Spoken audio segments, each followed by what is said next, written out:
Good evening. Baruch Hashem, this lecture will be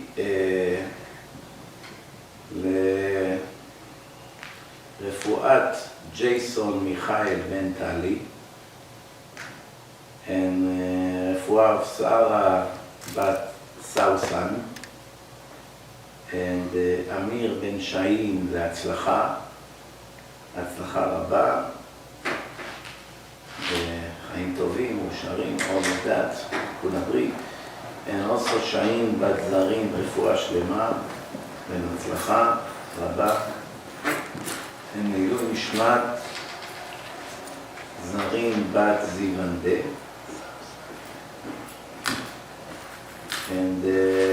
לעילוי נשמת רינה בת שיר לרחל רינה בת מלכה משה משה בן אסתר. Also,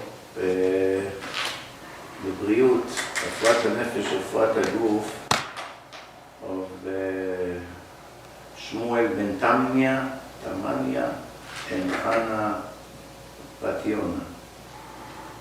לעילוי נשמת פנחס בן חנה, לעילוי נשמת נתן בן רות. Okay. Hope I covered everyone. I always mess up, Baruch Hashem. And, see? And לזיווג הגון במהרה of גבריאלה בת מיכאל and שרה בת אליהו. בעזרת השם. טוב. Today they announced that there are more than 5 million deaths from COVID in the world. 5 million people died. In a world of close to 8 billion people, 5 million is not a percent of a percent. It's a very small number. But when we actually focus on 5 million bodies, it's crazy just to think about it. Millions of people. And in Israel, about 8,000 of them were Israelis from these 5 million. And few thousands that passed here in America, and few thousand that passed also in Europe. So even among us, it's thousands of deaths, unfortunately. The good news is that 3 months ago, there was another wave in Israel started, third one, and they gave the booster shot, and it was reduced to almost zero now. Just like the first and the second wave. They gave the shots. First wave, there was no shots yet. Thousands of people died, and eventually it went down. Second wave, quickly, they gave the shots within a month. Basically, it stopped. Now, when it started again, they gave the booster, and it stopped almost completely. This time faster than the previous time. The arguments about vaccines will remain and continue. A big doctor in Monsey on Motzi Shabbos after Shabbat, when we came out of the shul, a famous doctor for 40 years at least, I told him that you've been giving a lot of those vaccines to, I'm sure, to hundreds of your patients. He corrected me, say thousands, many thousands. You know, and I said to him, did you have any complication, any problem? Anyone fainted, had heart problems, anything like that? He told me, no, not at all.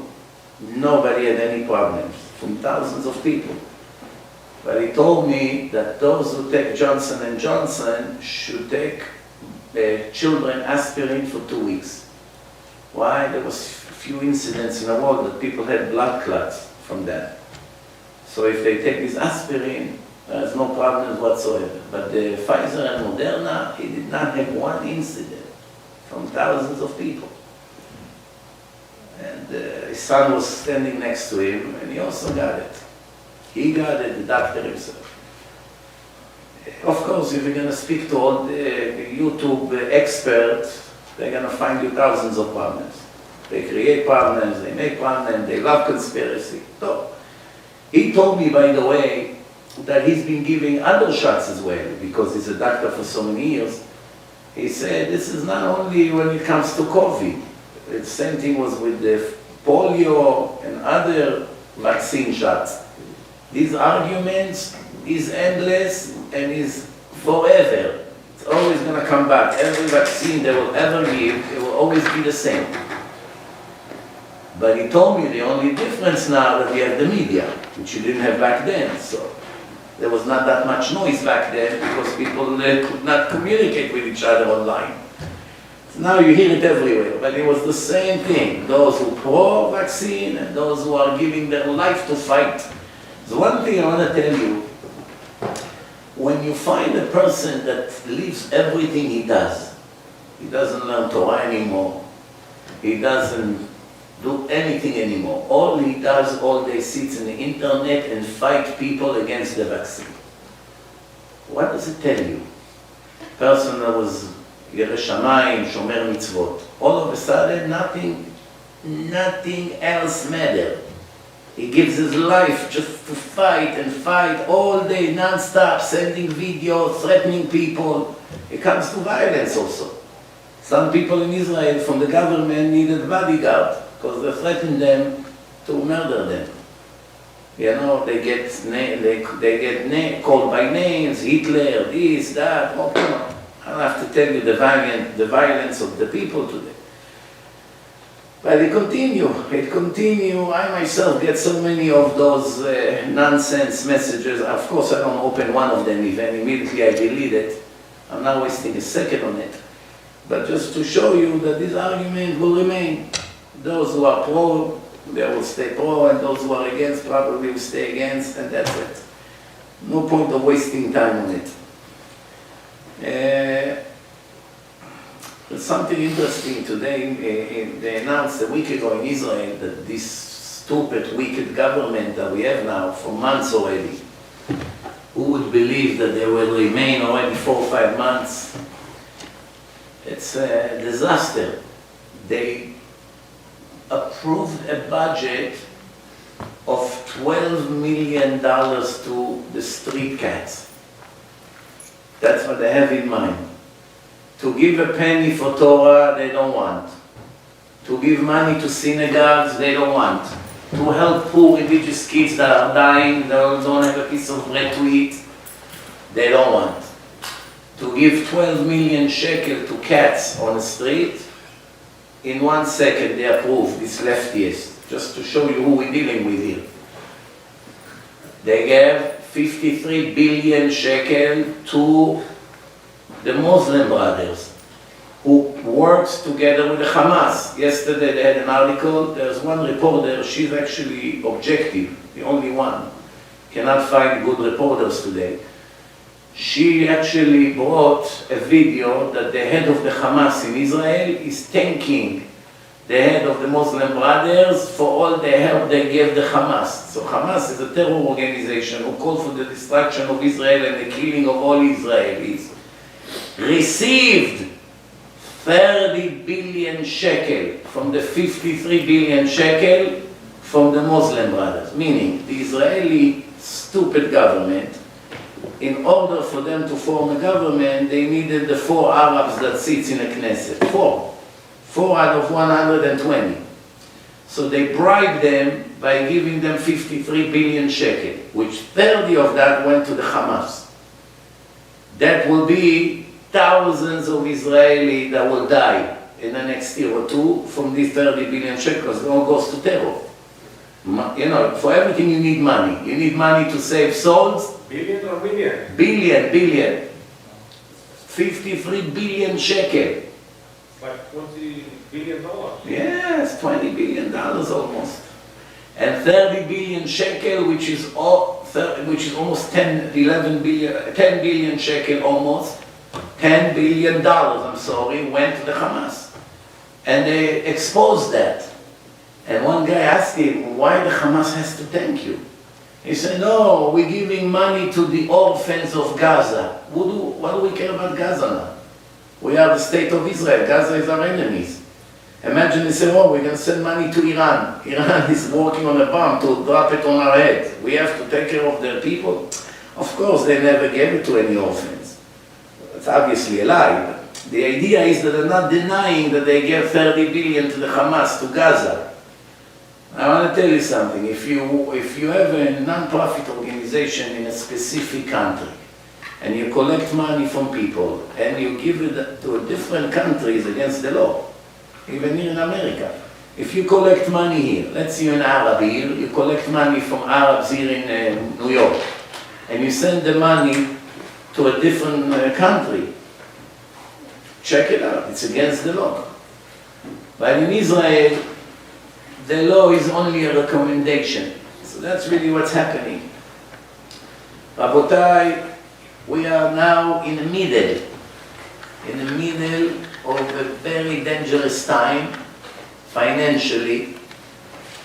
The inflation is crazy. Every hour prices keep going higher and higher. You cannot find cars. Cars that used to be $200-300 now are more than double a year or two later. Insurance is double or triple. The insurance company take advantage on the situation. I give you an example. If you want to insure a car on a 26-year-old guy that drives already for 10 years with no incident, has 10 years of experience, he knows how to drive, you're going to pay 4 times more than a person that is 55 or 60. 4 times more. You ask them, where is the logic here? There's a 10-year-old driver and a 30-year-old driver. Why do you have to pay over here instead of 100 a month, 400 a month? They begin to with all their nonsense. No, there's other factors. It's nonsense, all lies. They kill you.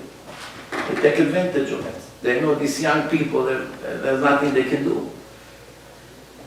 The prices of food are double. What used to be 3, it's 6 now. What used to be 10, it's 20. In Israel, they say that they are in the middle of a very serious inflation. Some of the items were increased in few months by 70%. Means it's almost double. The people of America do not make double than a year ago. One of the reasons why all the prices are up is because a lot of those boats, the imports, are stuck in the middle of the ocean.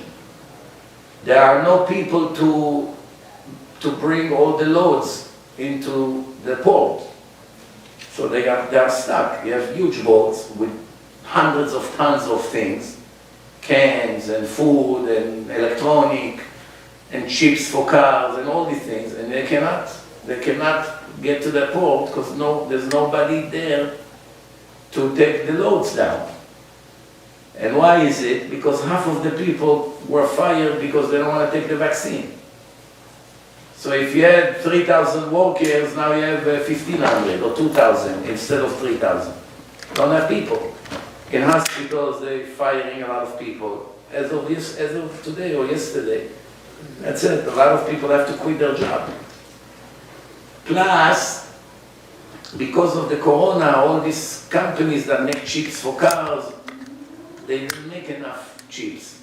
So they use it now for iPhone 13. That's more urgent now, to have cars. Can't get cars. Everything became so crazy. I'm thinking to myself, what's going to be with all the middle class in America?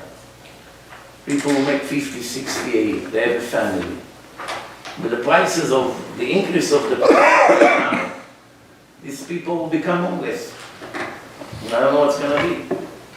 We will have to wait and see what's going to happen. Usually, from my experience, when prices go up, most of the time they never go back down again. They just remain where they are. Because even if the cost of the merchants is become lower eventually, they keep the high price. They do not lower it. With gas prices, they bring it up and down, depending on the market, because people know how much a barrel of oil costs. You cannot fool them.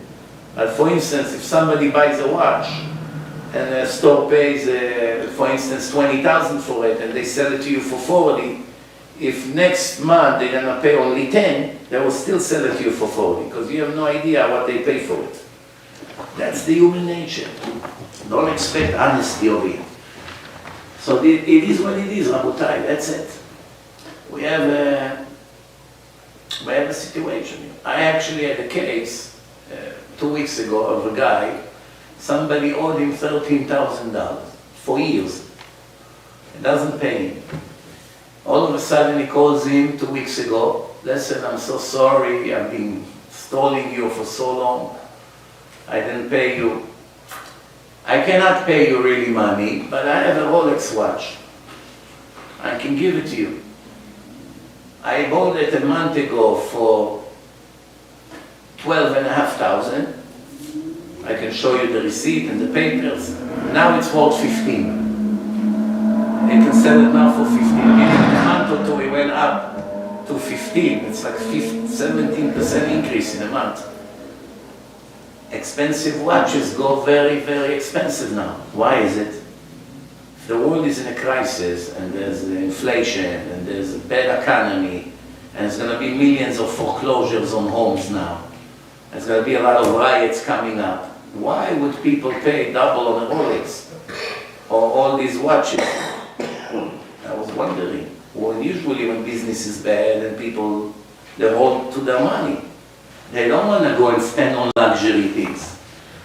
But one guy that is a watch dealer, he told me the secret. He told me because there's nothing that has value and keep its value right now. Everything you buy, the value can go down. So the easiest thing is to buy jewelry and watches. You buy the watch, it will either remain the same or go higher. So people buy it to hold well. If they need to take money from one place to another, how are they going to take the money? You cannot transfer money. In Israel, they passed a law a year ago that you cannot do any transactions in cash more than 11,000 shekel, which at that time was $3,000. You cannot do a cash transaction, it's against the law. If you're gonna sell something and someone will pay you more than $3,000 in cash, the government is after you. Now they lower it to $6,000. $2,000. The dollar crashed from 4 shekel to $1 to 3.11. 25% almost reduction in a dollar. 25%. You know what it means? I tell you what it means. That when you send $500 to a poor guy who sits and learning yeshiva all month, it used to be 2,000 shekel. Now it's only 1,500 shekel. 25% less. As it is a poverty salary. Now you get 25% less. It's not one guy, it's tens of thousands of guys. The yeshivot has to get this difference. They have to now get 25% more money to pay those people. But there is a bigger problem, because even if you really get it, meaning the rich people of America will agree to give more than what they normally give. You call each one of them, listen, you give 10,000 every month, please give 12, fine. You give 20, please give 24, fine. So you close the gap.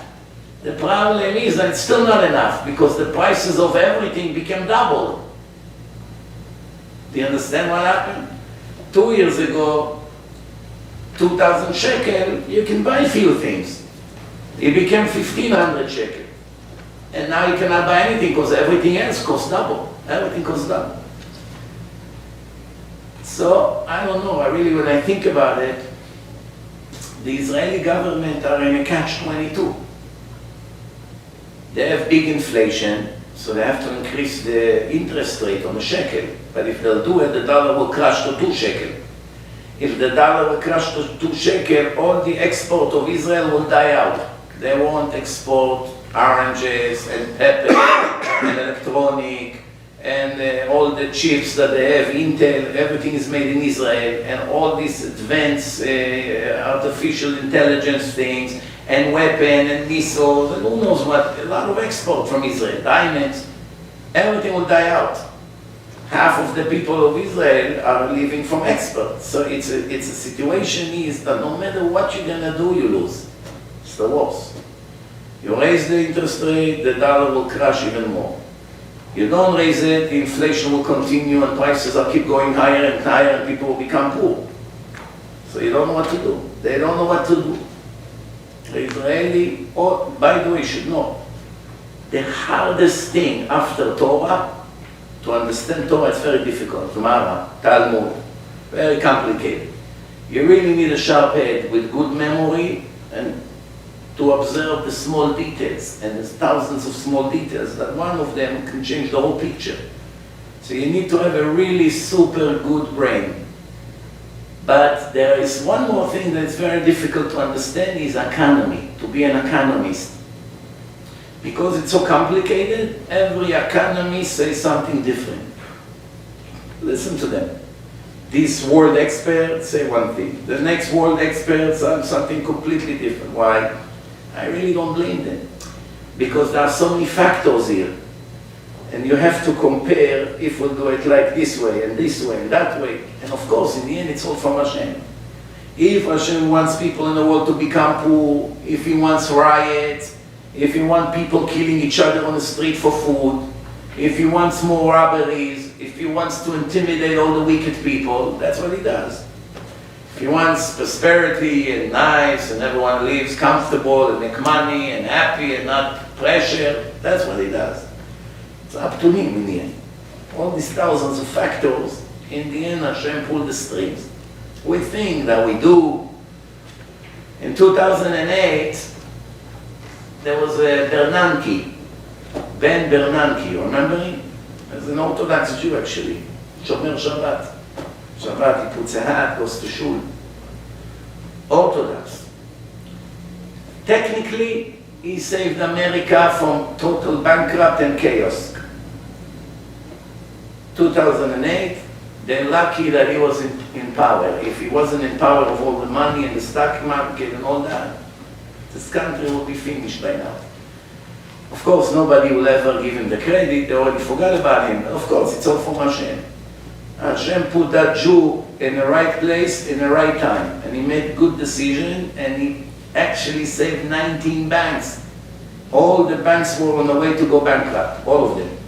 There will not be banking system in America. You wouldn't be able to get your money. The bank will eat your money. They're all bankrupt, that's it. FDIC used to cover up to $100,000 a person. There's a lot of millionaires and billionaires. They would lose all their money. Someone has $1 billion in banks. The money will be wiped out. First of all, it will take him 20 years to get his $100,000 from the government because the government is bankrupt. So this FDIC would be nothing. Now he was a very smart person. Right away printed billions of dollars and gave it to the bank and forced one bank to buy the other and save the economic system here. 2008, we were very, very close for a complete chaos and a civil war and a disaster and poverty. It doesn't mean it won't happen now. Remember, now it's a Shnat Shemitah. Year of Shemitah is always a disaster. I once put in my WhatsApp groups the history of all the Shnat Shemitah of the last 100 years, every 7 years. It's serious judgment. I actually told it to the guy in the bank, non-Jew, nice guy. I told him, you are in charge of all the investments in the bank here. I'm preparing you. Next month there will be a Jewish Shnat Shemitah. What's that, Rabbi? Gives a lot of respect, this guy. So I say to him, that's what happens every 7 years. And now we already adopted this term. So Rabbi, you have no idea how you write. Not Shemitah, it is. All his customers are losing now. Why? Judgment on the world. On Shabbat, Baruch Hashem, we had Parashat Chayei Sarah. Why do you call it Parashat Chayei Sarah and a parasha that she passed? You should have called the parasha Mot Sarah, the death of Sarah. Right? When someone died in a chapter of a book, you have a book, you have 24 chapters. One of them describe about the death of one of the heroes of the story. How would you title the chapter? The death of Alex, whatever his name is, the hero. You don't write the life of him. Because in the life of the secular people, you only live as long as you can walk and talk. You can move. Once You died, meaning the body died, for them it's dead, that's it. They don't believe in afterlife and the existence of the soul. They don't think about it. They see a person is laying down and has finished his work on the materialistic world.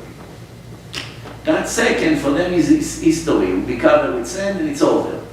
But the Torah said that the real life begins right now. Till now, it was a combination of body and soul. Now everything will begin. You go up to the eternal world. Now you have to pay for what you did. If you did something wrong, you have to deal with that. If you did something right, you're going to have to get your benefits for it. So in the Torah, every time someone passed, they call it Chaye, the life of. Meaning his life really begins right now. Until now, he was in the process of dying. Because when the minute he was born to the world as a baby, now he has, let's say, 80 years. Every second that passed takes away from his battery. So what are you saying? My battery is alive or my battery is dying? If you have 5%, and another minute it's 4%, and another minute it's 2%. So what are you saying to the person? Hurry up, my battery is dying. Why? But the battery is alive. No, the battery is dying. The body is dying. Your time in this world is dying. But the soul will remain forever. So the life of Sarah, Chaye Sarah, this parasha is the 5th parasha of Sefer Bereshit. Right? The 5th one. Also Parashat Vayechi, Vayechi Yaakov, speaks about the death of Yaakov. Why do you speak when Yaakov lived? Is past now. No. The past of the righteous people is actually the beginning of their life. We know that the Gemara say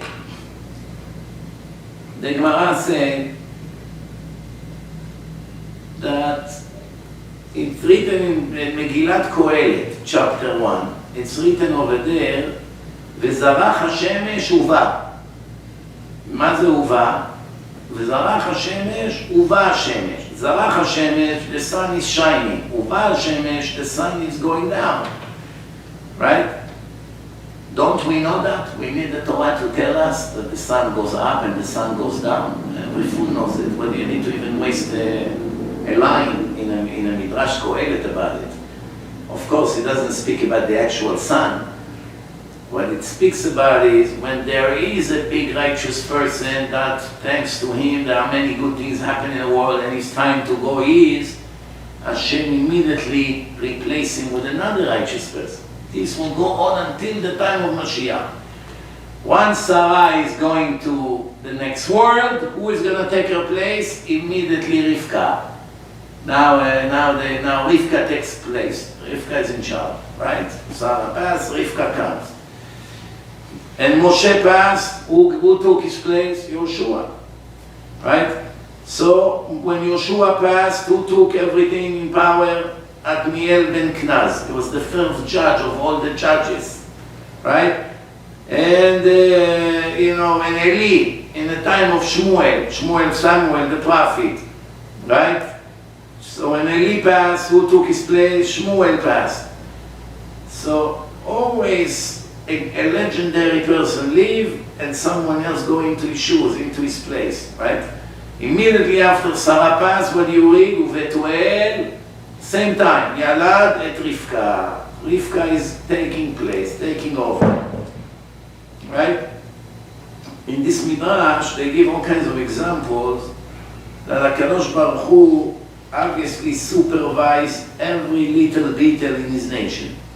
So before the leader leaves, he already prepared the new leader to go into power. In the Haftarah that we read on Shabbat, David HaMelech is 70 years old. 70 years old. And he's about to die. He's laying in bed condition, critical condition. And he's freezing. They cover him with blankets, everything, it's freezing. When a person cannot warm up, one of the things they teach you if you're in Atzala and you walk in places with ice and snow, that sometimes the only way to save a person's life is to take off the clothes, both of you, and you, the heat of your body, once you hug him, the heat of the body can save his life.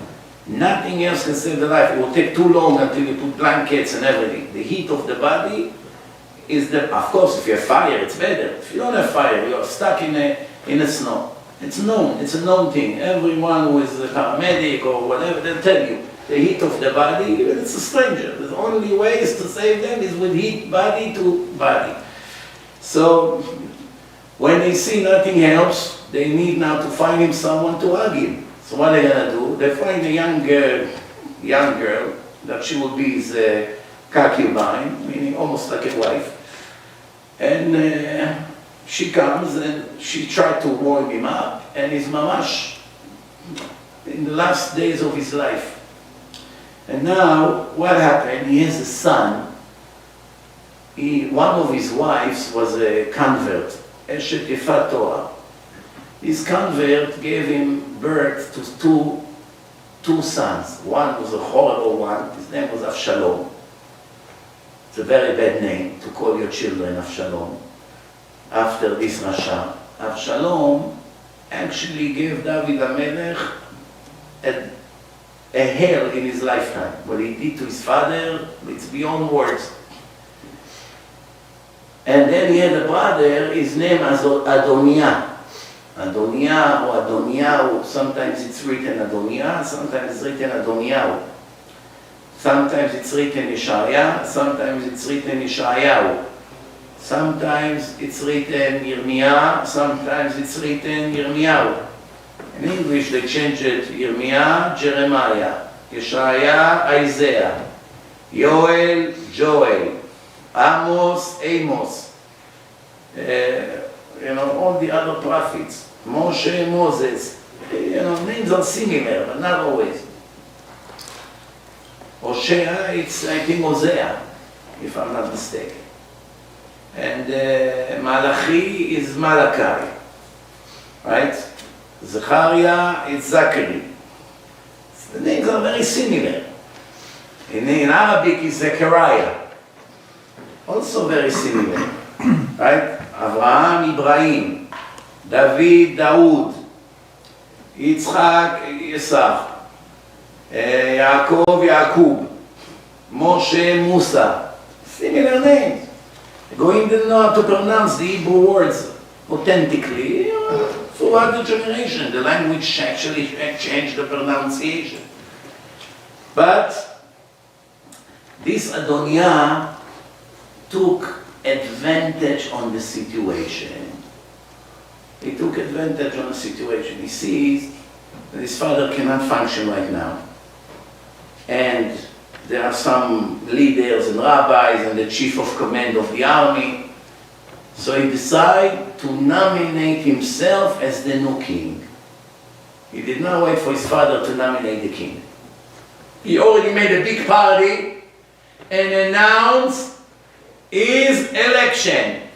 You know, the politician. It happened one time in Israel that the lefties, they already sure, based on the survey, that they won the election.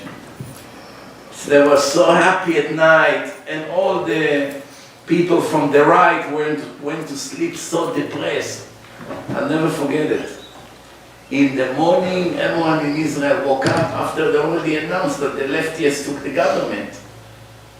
In the morning, the headline was, Mahapach, revelation. Shimon Peres lost. Bibi took over. You had to see their face. How they were going crazy, these lefties. So now he decided, I'm the new king. He made himself a carriage with horses. He goes everywhere. The people, remember, there's no media, no news. People hear on the street. Oh, did you hear? There's a new king. Oh, the son of David. Oh, Adoniah. Who was the prophet? Nathan. Nathan was the prophet. When he heard that, wow, so how can it be? King David promised to Bathsheba, the righteous wife. She was his real shidduch, that her son will take his place. Who is her son? Shlomo. Solomon. In Arabic, Salman. Salman. Right? Like Salman Rushdie. What's his name in Hebrew? Huh? Shlomo Rushdie. He doesn't know it, but that's his name. Okay, so Shlomo is only 12 years old. The prophet heard that, he runs quickly to Bathsheba. Did you hear what happened? This Adoniah already nominated himself as a king, and some of the assistants of King David are already taking his side. Politics! He has the power, we better be nice to him if we want to continue to stay in power. You know how it is. Right away, when Trump lost, his vice president and also this woman, Nikki Haley, stuck a knife in his back. But they didn't do it until they were sure that it's finished. As long as it wasn't finished, they still put the show. As soon as they realized it finished, they did not want to do anything, they did not want to have anything to do with him. Why? To protect their future career. In the end, everybody thinks about himself, not about the truth. Right? That's how politics is. So what happened over here? He comes to Bathsheba and says, you better wake up before it's too late. If David will pass, that's the end of it. Run quickly and complain to him that he's stealing the kingdom. And while you are doing that, I will walk in and support your words.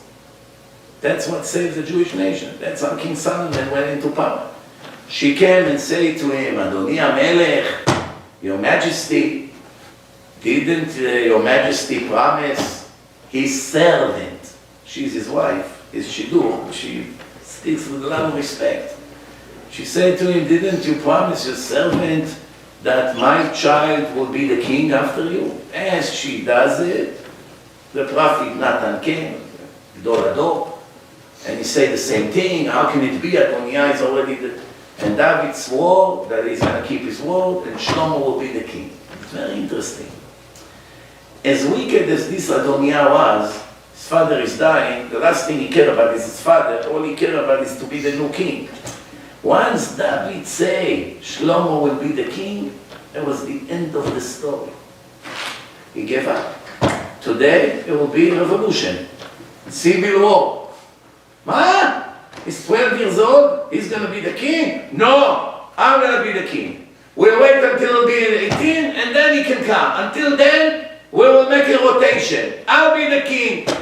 I'm older, I'm strong, I'm also the son of the king. Oh, sure. But your father said that Shlomo is the king. Oh yeah? Sorry. End of story. The wicked of back then didn't have so much arrogance like today. Today, what son will agree? You know what? You don't have to believe me. If you know a little bit about what happened in the Hasidic world, every time a big Rebbe passed, not every time, but many times, but a big Rebbe passed, and he has two sons, and both of them wants to be the new Rebbe, Admor, a World War III begins, or World War 30 begins.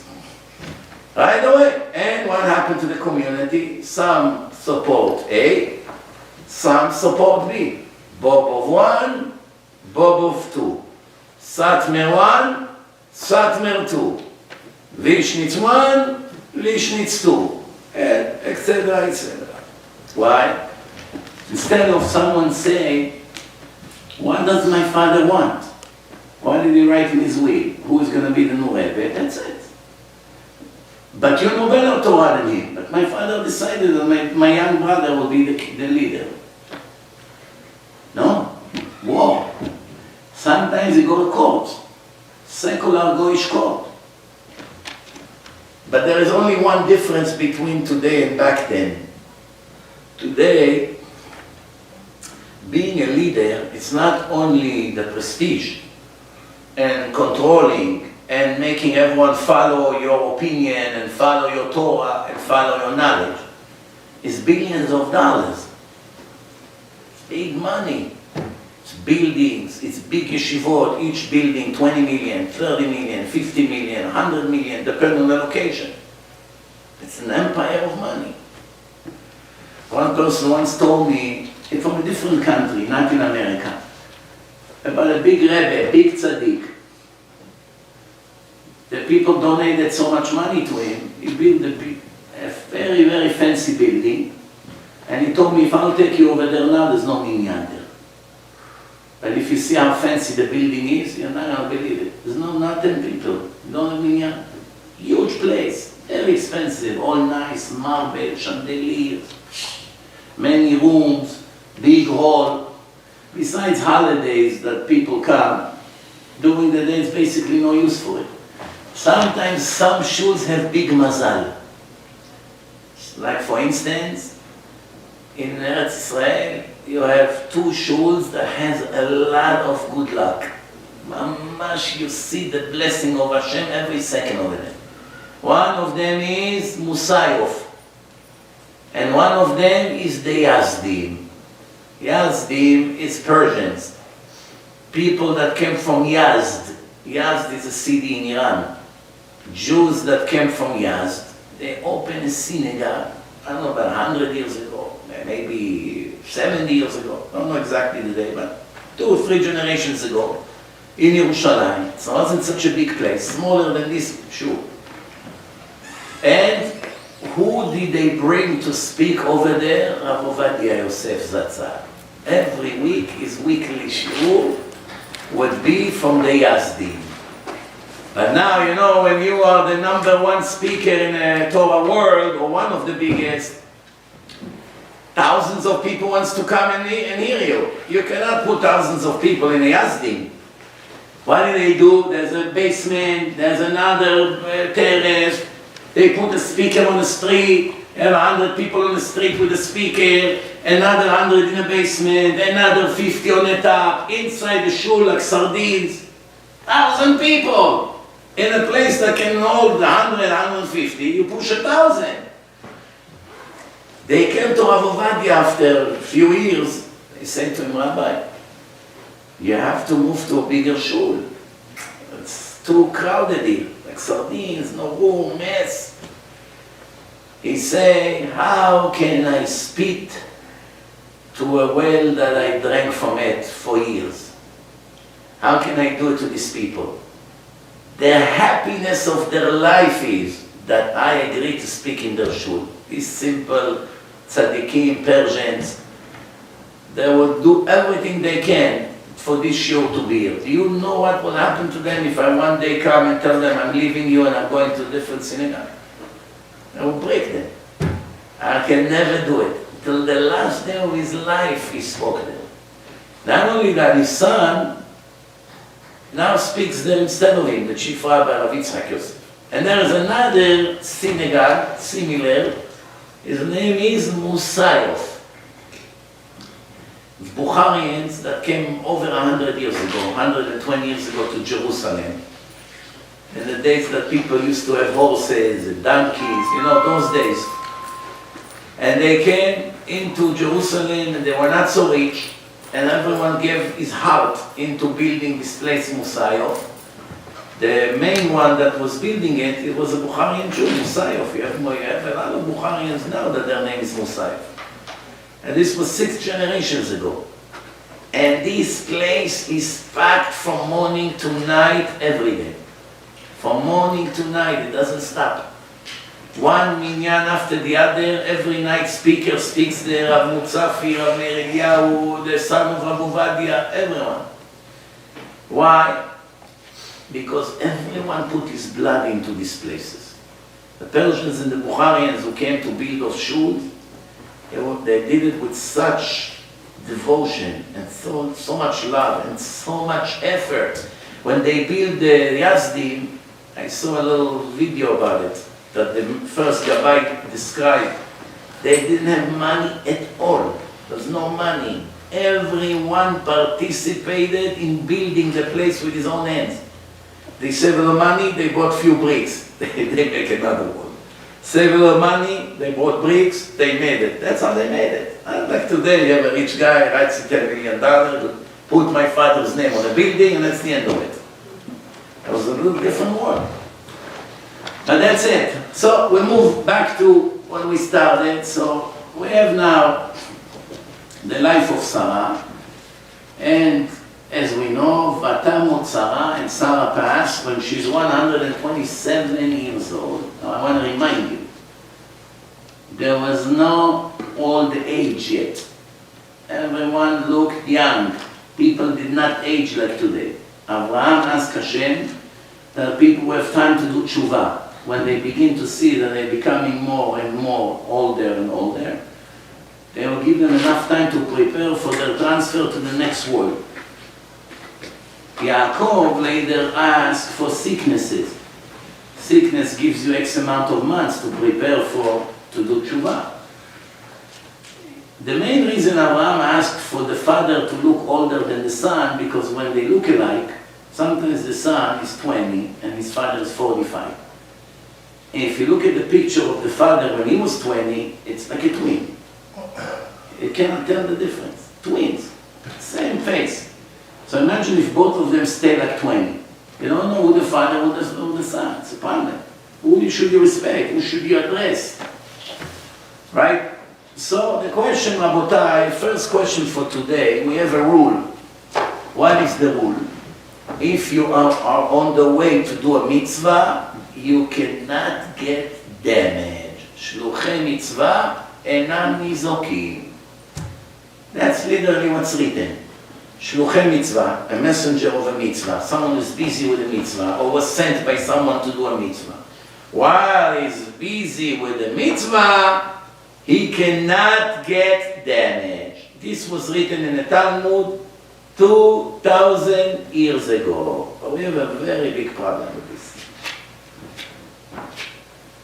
Everybody knows, you don't have to be a genius to know, I can show you every day cases, every day, of people that actually got hurt in the middle of their mitzvah. If you remember a few years ago, 10 years ago, 8 years ago, I don't remember exactly, in Har Nof, in the middle of Tfilat Shachrit, one Arab got into the shul and killed 4 righteous people, in the middle with their tefillin on their head. They were busy in the middle of praying. How did it happen? Shluchei mitzvah enam nizokim. How many times a person was on the way to teach Torah, on the way to a wedding to be mesameach hatan and kala, there was an accident and they died. 45 people just died in Meron. Went to the Yortzeit of Rabbi Shimon Bar Yochai, listened to some holy songs, went there. They died in the middle of doing a mitzvah, or at least something positive. I can give you thousands of cases of people that actually got damaged in the middle of doing mitzvah. Just a few days ago, someone stopped to help someone that was stuck with a flat tire. He was trying to find help. He didn't know what to do. And someone stopped, and while he was changing the tire to a stranger, a truck hit him and killed him on the spot. So how do you explain such a tragedy? I stopped to help a stranger, pure chesed, not for money, and I get killed. What happened to this Gemara? Now I know you probably are shocked now. My job is to prove you the opposite, not to make you infidels. Right? My job is to make you believers, not to highlight things that will raise questions. But I'm sure you know me well enough to know that it's only hypothetically speaking. Soon we will clarify the mystery. The answer is, Rabotai, first we know, the same Gemara says, that if you are busy in a mitzvah, in a place that is dangerous, it's known that every day people get killed there. You're in the middle of a battle, people are shooting, bombs are falling, and you run to help a wounded soldier to try to save his life. Because there is a high risk to die over there, the Gemara says, "B'makom sheshchicha hezeka shani," a place that is subject to tragedies, and it's known that there's Arabs shooting over there, or there are bad people that robbing people in the middle of the night over there, all kinds of drug dealers and who knows what else, why are you going into such an area? If you enter your place in a dangerous place, in a village of murderers and terrorists and who knows what else, and kidnappers, or you go to dangerous places, or you know there's a country full of corona, and for whatever reason you decided to have a trip over there, in the middle that thousands of people dying there every day, and you actually got hurt, is on you. Who gave you permission to go to a place of danger? You may say, I didn't choose it. I wanted to help another Jew to save his life. Yes, true. But even that, you have to think. Does the Torah demand for me to die in order for me to save the life of another Jew? Do I have to give my life to save someone else's life? The answer is no. There are rules. Your life comes first before someone else, before your brother. Your life comes first. Unless you are an ignorant Jew and he's a Talmid Chacham. If he's a rabbi who teaches Torah to the public, then you're obligated to sacrifice your life and give him the life. Meaning you have enough water for you or for him. If you are a regular Jew and he's a regular Jew, you have to use the water. You're not allowed to do half and half because you both died. And you're not allowed to give him. The Torah says, Chayecha Kodmim, you have to drink. You don't have permission to give up your life for someone else. Unless you are not a teacher or someone that helps the public, and he is. In that case, you're allowed to give him the life and sacrifice your life for the sake of the nation of Israel, or for the sake of the world. What happens if both of you are Talmidei Chachamim? You are a rabbi that teaches a lot of Torah, and he's a rabbi that teaches a lot of Torah. Are you allowed to say, well, since he's teaching a lot of Torah, and is very valuable for the Jewish nation, I might as well give him the water. Or let him get on a helicopter and get saved and let me drown here. The answer is you're not allowed. If you're equal to him, you come first. He's only come first if he's your rabbi, or if he's someone who teaches Torah to the public, saves souls, makes people religious, then he's an asset to the entire Jewish nation. As a result of that, you're allowed to say, you are more important than me, take it. What happens if you are 90 years old and he is 20? You anyway know you have a month or two to live. You already feel it. You begin to smell already the Garden of Eden before you fall asleep. And he is your grandson, 20 years old, he just started his life. Are you allowed to give him the water and you die and he will get saved? Or no, Chayecha Kodmim, your life comes first. What do you do in this case? There's a lot of hard questions in life. What is the law? What do you think? Your life, you don't own your life, remember this. Your life, it's like a car that was leased to you. It's not yours. You use it, you park it anywhere you want, you do whatever you want with that. But you have to return it. And when you return it, they kill you, these crooks. Every scratch, $1,000, $500. Oh, the tires is different than what we gave it to you. We gave it to you with this brand, which was garbage. And you put a different brand, which is also garbage. Garbage replaced garbage. We gave you Anthony, and you put Mark. Wow, no. It's $160 multiplied by 4. You gotta pay, I'm sorry. What else? Oh, wait a minute. You have this and you have that. Oh, the mileage. Ooh. You went over the mile. Bottom line. But now there's something even better. Now there's shortage in car. Let's say you leased a car 3 years ago. You pay $400 a month. The lease mature right now. If you want to lease the same car, it would be $700, not $400. So you don't want to lease the car for double. So you want to buy out your car. they're gonna give you Shiv'a Medore Gehenom that you should give up and not buy the car. We cannot accept a check by mail. You have to go to one of the dealers. Now you go to the dealer, no, we're sorry, we don't take care of it. You have to go to the place where the car originally was purchased. What do I even know? Well, go find the place. Why can't I give you the money? You are the company, you own the car, no? They don't want. Why? They want you to give up. If they take the car, why should they give you the car for 20,000 if they can take it from you and sell it for 30, 32? So they will do everything they can not to let you buy the car. It used to be very easy. You called 3 years ago, my lease finished next week. Yes, what would you do, sir? Would you like to give it back? Go to this place, inspect it? Or you would purchase it. If it's the purchase, this is the purchase price, send the check and you're done. They send you the title a month later. Now, Shiva Madore Gehenom, greed, crooks.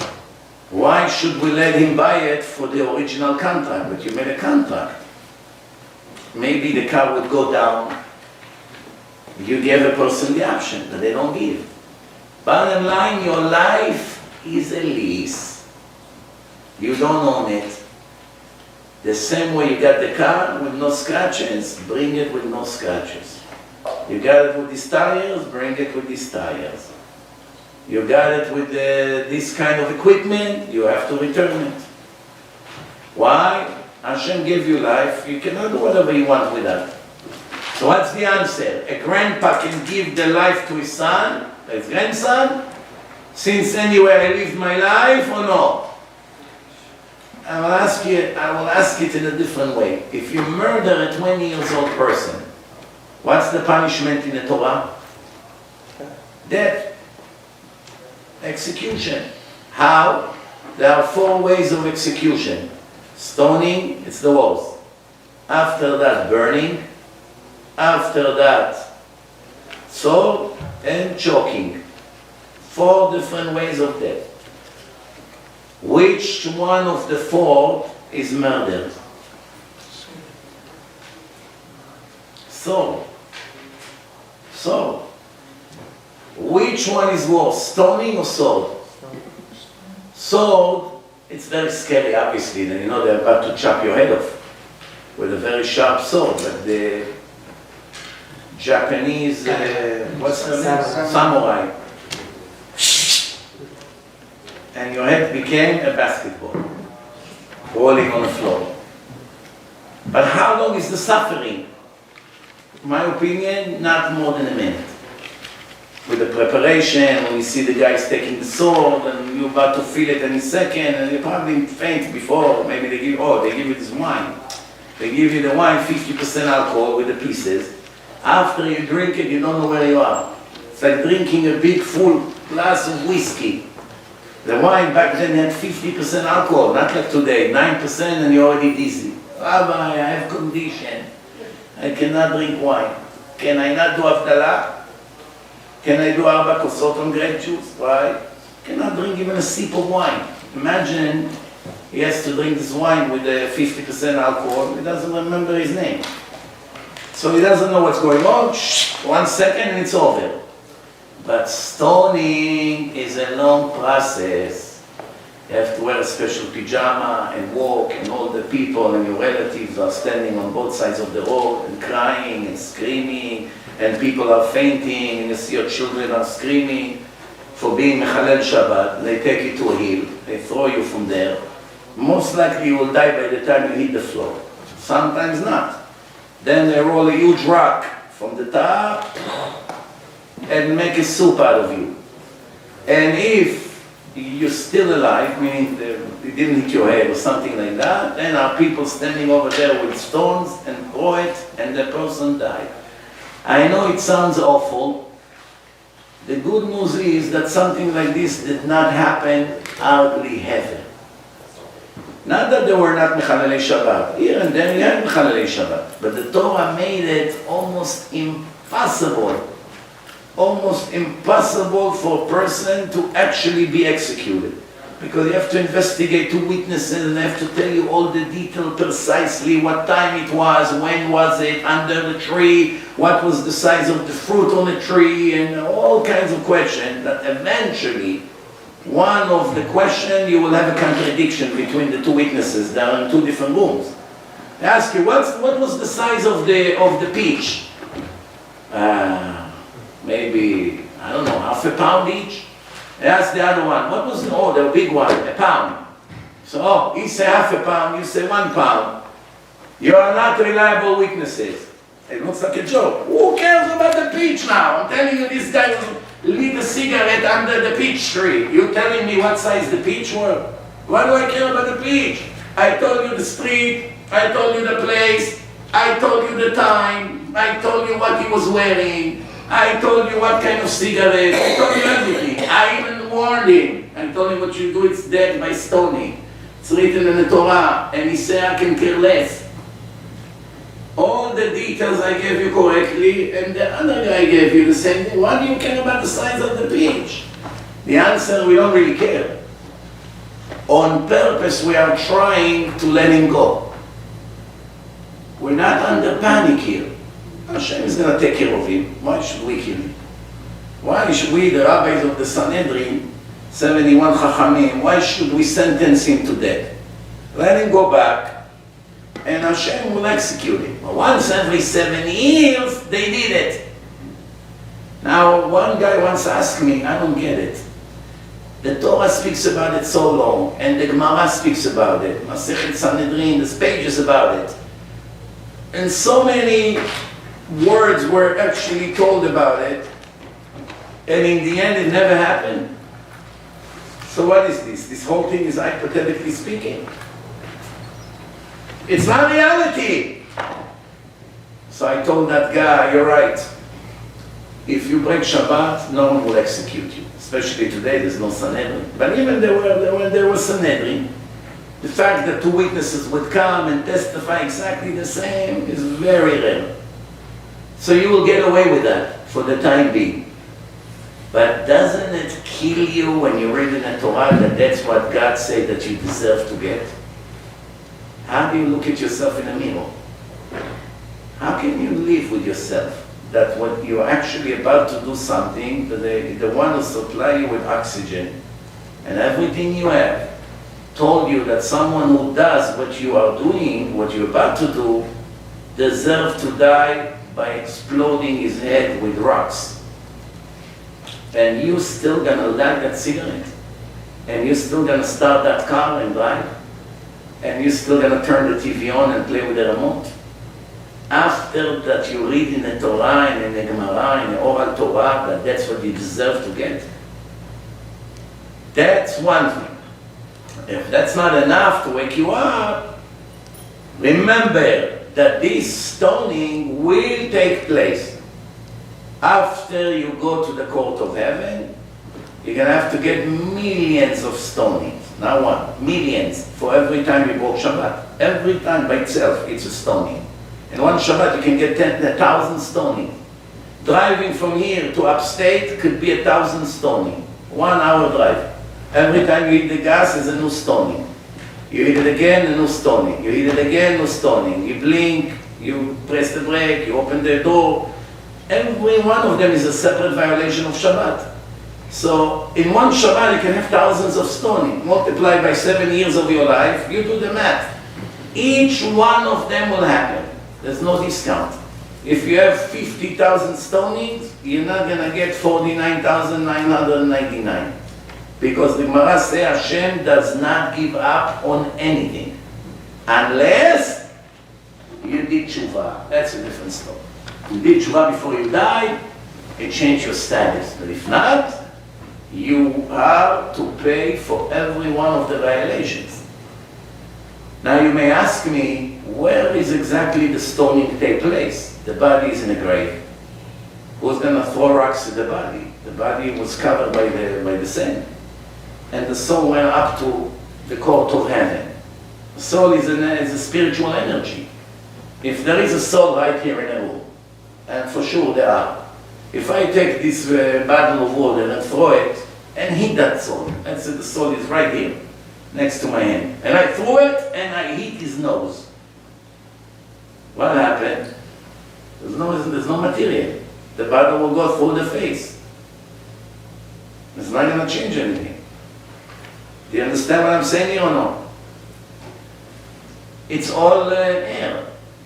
There's no physical objective. Physical object, one hit the other, it makes noise, there's resistance, there is feelings. But when you go like this, try to grab your uncle. Come, Uncle Joe. Where are you? Why are you running away? What are you going to do? Some of the people that died, they wanted to call 911 to save their life. I remember the soul came out of the body. The one guy was electrocuted from the aquarium with the fish. He came to give food for the fish, and some wire inside came out, and the water is passing electric. Once he put his hand inside, got a shock, fell and died. Once he's dead now, he sees the body, the soul comes out of the body, and he looks down and he sees the body, and he sees the phone. So he's trying to grab the phone, pick it up, and dial 911, but the hands cannot grab it. Goes on empty. Because to move material, you need material. So you're trying, and it drives you crazy. Come on, let me die. Nothing. There's nothing to press. So the question is, in that case, where exactly is the stoning? We can throw thousands of rocks on the soul, and won't feel anything. The answer is, let's not be stupid. First of all, if the Torah said there is stoning, and there is all the death in the next world, and there is hell, and there is fire, and there's kafakela, there's 100% exist. Question, you want to understand how it's done technically? No problem. When you go to sleep and you have a nightmare, the dream was less than a minute.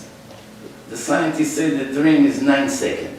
They check electrolysis, they check into the brain and this, and they pulse, and the person is excited, 9 seconds, and he screams, ah! And his wife said, relax, Moshe, relax. It was only a dream. So it takes him about a minute, he drinks water, his pulse is on 200, and then he begins to tell the nightmare. 6 months of events.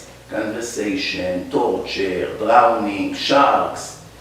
The Arabs picked me up, took me to Lebanon, Hezbollah. The wife said, I don't get it. You went to sleep 3 minutes ago. How 6 months of events fit in 2 or 3 minutes? How do you fit all this conversation you had with Muhammad, the guy who used to torture you in Lebanon? Every day torture you 6 hours. How exactly these 6 hours fit in 3 minutes dream? The CD has X amount of room. If you have 1 gigabyte, can you fit inside 500 gigabytes in 1 gigabyte USB? No, there's no room on a disk. So where, as far as time aspect, how 6 months fit in 9 seconds dream? The answer, it's all simulation. Spiritual simulation. The next one doesn't have material. It's all thoughts and telepathy, everything is spiritual there. So just like in a dream you die, but your body is laying in bed with the AC and relaxed on a good $2,000 mattress. Or they eat in the winter under a beautiful $2,000 blanket, you know? And in the meantime, once your body enjoy the heat or the cold, and the beautiful, great, comfortable bed, your soul is in Auschwitz being tortured for 3 years. And when you wake up, you just understood that you're actually back to this world. But you were somewhere suffering for 3 years, for real. With the fire, with the torture, with the beating, with everything. That's hell. If Hashem decides you go to hell for 500 years, you will feel it 500 years in Auschwitz. Exactly 1 to 1. And if you decide you're going to go through all this stoning and all that, 1 to 1, that's how you're going to feel. Just like in a dream, you scream and you sweat and you can get a heart attack from a bad dream. That's because the soul goes exactly through the pain. Exactly. No different. If you dream you fall from a building, it's real. You actually feel the fear, and you're about to hit the ground, and you see how your head is smashed to pieces, everything. I remember 30 years ago I had a horrible dream. A horrible dream. It took me hours to digest how horrible this dream was. What was my dream? Back then AIDS came out to the world. You know, I think it was 1981, 1980 something, AIDS. So what happened? I had a dream that I'm speaking on a payphone. Remember, there was no cell phone. You had payphones, you know, rotary phones, payphone back then. So I'm standing on a payphone, and one person came with a needle and stuck it to my leg and say, "Welcome to the club of the AIDS patients." Now remember, this was a year that you had so much brainwash about AIDS, nobody knew anything about it. You get it from kissing, you don't get it, blood transfusion, intimacy, a lot of different, nobody knew. Just like with COVID in the first few months, nobody knew what's going on here.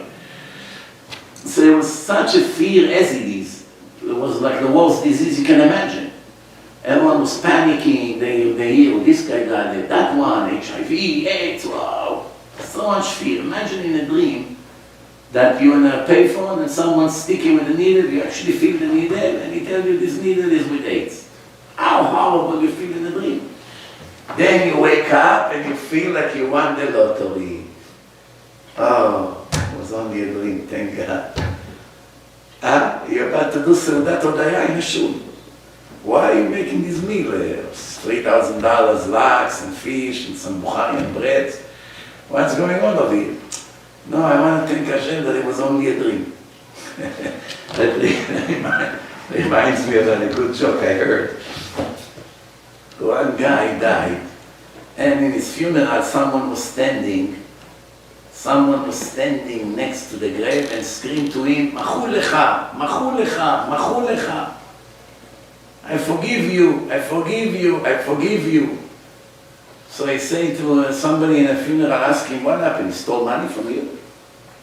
He said, "No, he was my shadchan." He made my shidduch. I have to tell him, "I forgive you for all the problems you gave me." You know, people make jokes.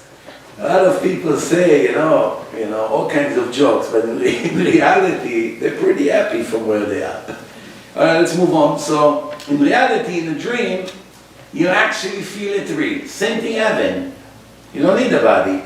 If your soul enjoy the highest pleasure that you can imagine, you don't need a body for it. Everything is anyway in the brain. Feelings, love, excitement, it's all in the brain. It's all in the head. All these emotions, if you eliminate the brain, you don't have anything. The heart is a piece of flesh, a piece of meat. The heart itself, what is the heart? The heart understands what to do between left and right. Everybody understands all in the brain, and the brain, that's where the soul is. So the question that we had is, the old grandpa, 90 years old, forgot about him, right? Grandpa, he wants to give life to his grandson. Is he allowed or no? So I started to ask, if you murder a 90 years old person and you murder a 20 years old person, when you murder 20 years old, you get execution by sword. If you kill someone who is 120 years old, the doctor just announced he has 1 hour to live. And that's it. He's already not functioning. He's in coma already. Could be in coma for years. Doctors say, based on our equipment, he has maximum 1 hour to live. It comes any second. And someone took a pillow and choked him in bed. And killed him. Killed him. Taking a 20 years old, break his head with a rock, kill him. Death penalty by sword. Choking this old man, 120 years old. What is the punishment? Same thing. Same thing. How can it be?